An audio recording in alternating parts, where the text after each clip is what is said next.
Okay, this is the March 6th meeting of the Site Plan Review Committee. Today we have, as committee members with us, Chief James Guido, Dana Bringifardi, City Assessor, Pat DeMarco, Code Consultant, myself, Frank Stringy, City Planner, Nick Rystrom, City Engineer, and Donnie Goodwin, DPW Director. What is the first item on the agenda, Mr. Wells? We have site plan for 320 Revere Beach Boulevard by Larry Simeone for other mixed-use dwelling and to seek permission to file before the ZBA. Okay, 320 Revere Beach Boulevard.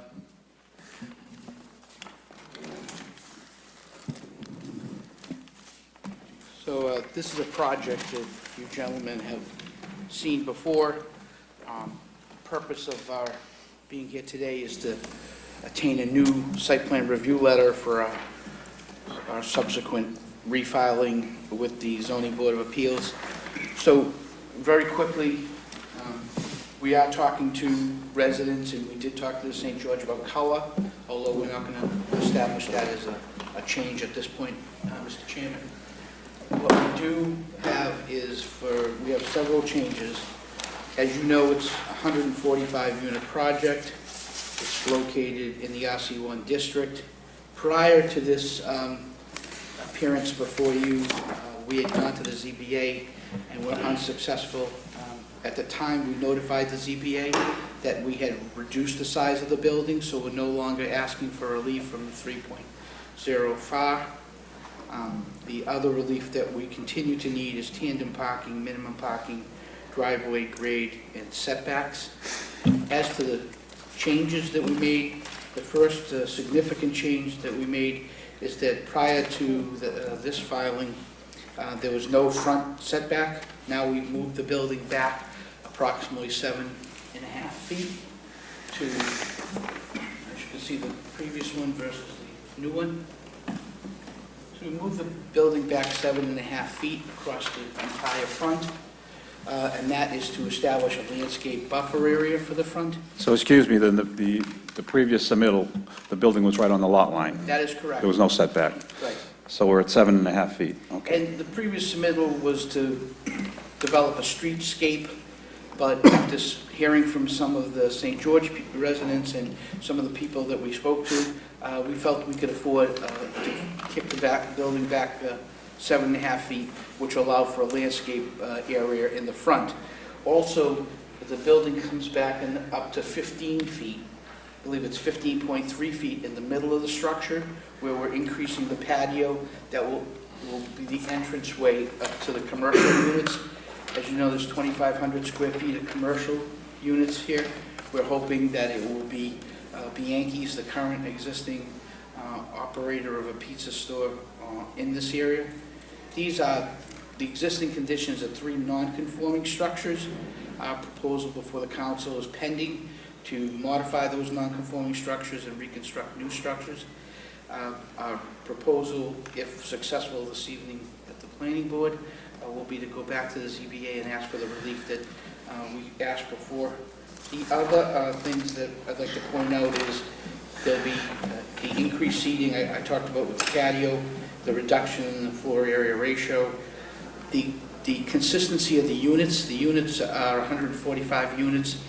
Previously it was 69, I believe it was 79 one-bedrooms and studios, 61 two-bedrooms, and 5 three-bedrooms. We have since removed the 3 bedrooms from the equation, resulting in the new percentages being 45% will be 2 bedrooms, and the 2 bedrooms will consist of 66 units, and 79 units remaining are 1 bedrooms and studios will be 55%.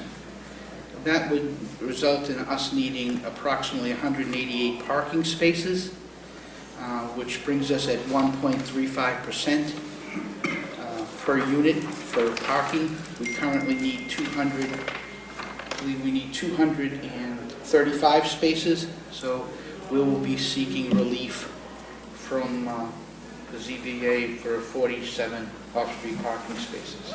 Is this up to date? Should be set. And as I noted before, give you the exact exact numbers, Mr. Chairman. Our reduction of floor area has gone to 2.93%. And one of the things that, one other significant thing that has resulted, we were able to reduce the size of the building. So by reducing the footprint of the building, we gained some green space along between the Parson property, our neighbors, and we gave that green space on the Parsons side. Nice to tell you that the Parsons have told Mr. Bennett, my associate counsel here, that they will be in favor of the project. We're also talking to Mr. Zola, and I believe Mr. Bennett has spoken to them as well. Yes. He also will be testifying in favor of the project. And they really are the two principal residential abutters, notwithstanding the 200-plus units at the St. George. So let me ask, what's your setback on the side, on the Sullivan Park side? I believe it's 10 feet. You should show that on the schematic in front of you. Okay. That didn't change. We literally shrunk the building footprint to give a Okay. little more space. The Parsons in particular, see the green Yep. that's around their house now, just gives them a little bit more of a buffer. Okay. We were able to do that and push the entryway over a foot or so. Okay, so today, the Site Plan Review Committee is reviewing this proposal for zoning compliance, and it will have to be denied by the Site Plan Review Committee because you do not comply with the minimum front yard setback, minimum side yard setback, minimum rear yard setback, the number of required parking spaces, and you're providing tandem parking, which is prohibited for residential uses. And also, you have a maximum grade that exceeds 8% for the driveway.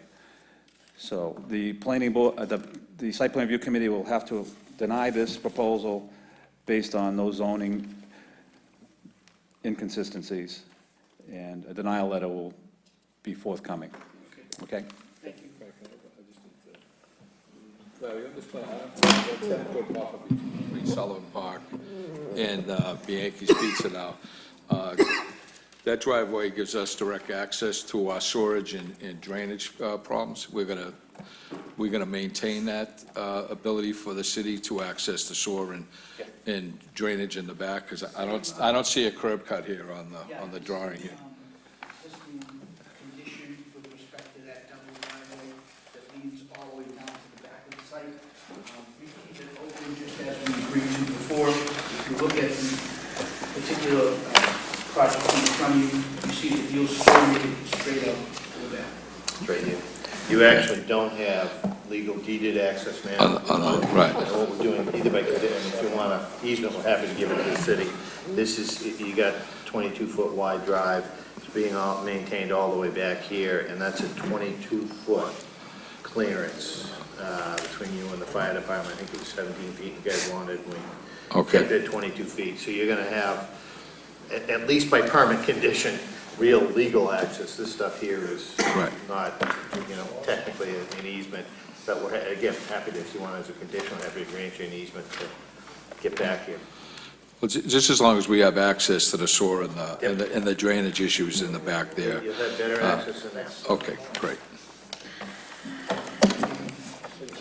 So ultimately, mixed-use aspect will remain the same. As you can see, hopefully a little nicer. Other than that, if there are any other questions?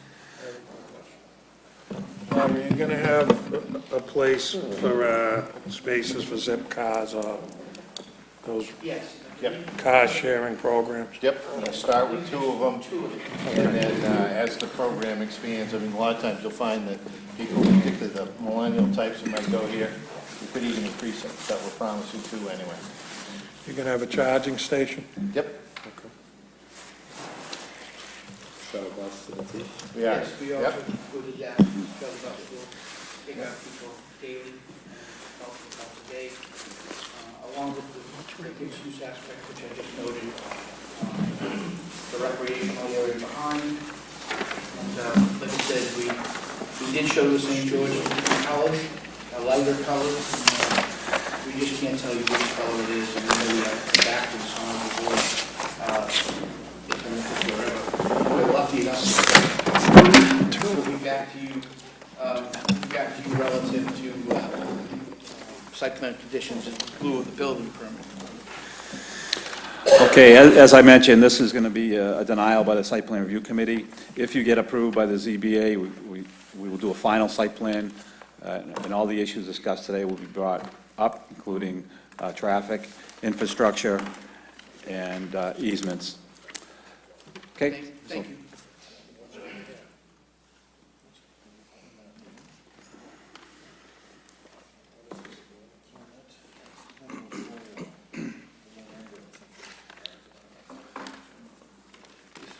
What do we have next, Mike?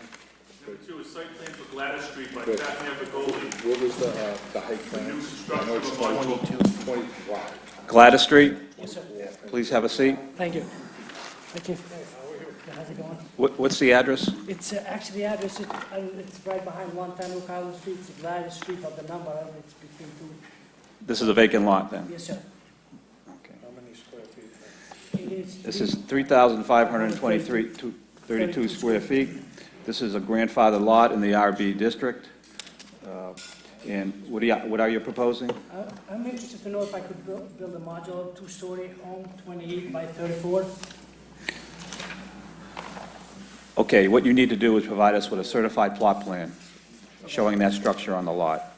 We can't determine zoning compliance without that. One family or two? It's one family. It's And gonna you be, have to, on the plot plan, put the parking spaces. I see, and how do, like, what do I, So you need to provide us with front, side, and rear setbacks and your required parking. what's the setbacks? So you need 15 feet in the front, 10 on one side, 5 on the other, Okay. 20 feet in the rear. And your parking spaces have to be 9 by 18, 2 of them. And no parking in the front yard, unless you have a garage under proposed. And I don't think you do. He does not, no. No. No. Yes. Yeah, you will also have to go before Conservation Commission. But what we first need to do is have you come back to this board with a certified plot plan showing your proposed foundation Okay. and that you meet all these setbacks, okay? The height can't exceed 30 feet, 2.5 stories. It's showing 32, Frank. Oh, Yeah. I'm sorry, 29, 20 yeah. This is actually two lots, right? Yes, there's two lots here as well. 29's for the structure, though. That's for the pure structure. You have to make sure from grade to the ridge can only be 30 feet maximum.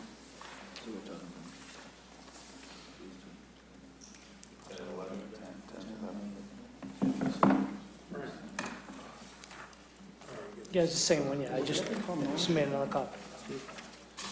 No garage, right? No garage now. So your survey will have to provide all those measurements, and the house, the structure cannot exceed more than 30% of the lot also, so write that down. Hold on one second, Frank. This might be in common ownership with this lot. I own that, I own this property right here, that's where I live, this is lot behind my house. And for some reason, there's 4 different lots here, when I pay my taxes, there's 4 different lots. Yeah, these are 2 lots, So these are 2 so he has to lots. show the parking on this lot. Yeah, so you have to provide the parking for the existing developed lot. So you have to show a driveway here with at least 2 parking spaces. Okay? Even for this? That, Yes, for the exactly. developed lot. For this to qualify as a buildable lot, you need to show us that the existing developed lot has this necessary parking.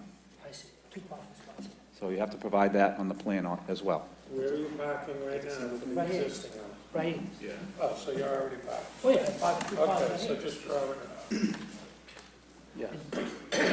You guys have somebody who does this I can get in contact with out. someone, no? Need certified. Land survey, registered professional land survey. I'm not sure if I know this.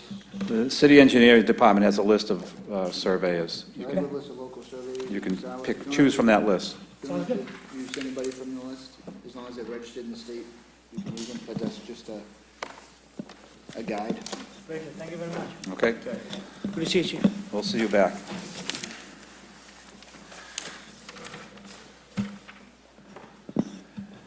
Anything else, Mike? Number 3 is Eileen Zarota of 33 Tuckerman Street, looking to add a kitchen to a finished basement at 52 Cummins Ave. Good morning. Hi. So you're here for 52 Cummings Ave? I am. And can you explain what you want to do? I have a finished basement down there. We have quite a big family. We always have parties down the stairs. I'm just sick of carrying all the food from upstairs, downstairs, so I want to put in a kitchen so I could do everything downstairs. There was a prior kitchen there, but that was knocked down because it was illegal. I don't want to do anything illegal. I want to do everything the correct way. I'm not going to rent the apartment. I just want it for summertime, so I can, when I have parties and people are down there, I don't have to carry the stuff from upstairs, downstairs. Ma'am, what I suggest is that you go over and speak to a building inspector, Monday through Friday, 8:15 to 9:30, Okay. and they can go over the details. They Okay? told me to It's a come one- to this Yeah, meeting. They told I'm me not quite that- sure, but this isn't site plan required to be. you're Well, not they requi- told me yeah. I had to come here, that's I- why I'm here today. So I just go to the building inspector? Yeah, see a building inspector, you may have to provide some floor plans on what you're planning on doing and how you're gonna accomplish that as part of the living space up above. Really, that's weird, because none of the contractors want to come to the house to even look at it unless I get an authorization from you. Yeah, I can deal with you on the specifics, Okay, okay? all right, thank you very much. Okay. Is that it? That concludes the Site Plan Review Committee meeting for March 6th, 2018. Thank you. We are adjourned.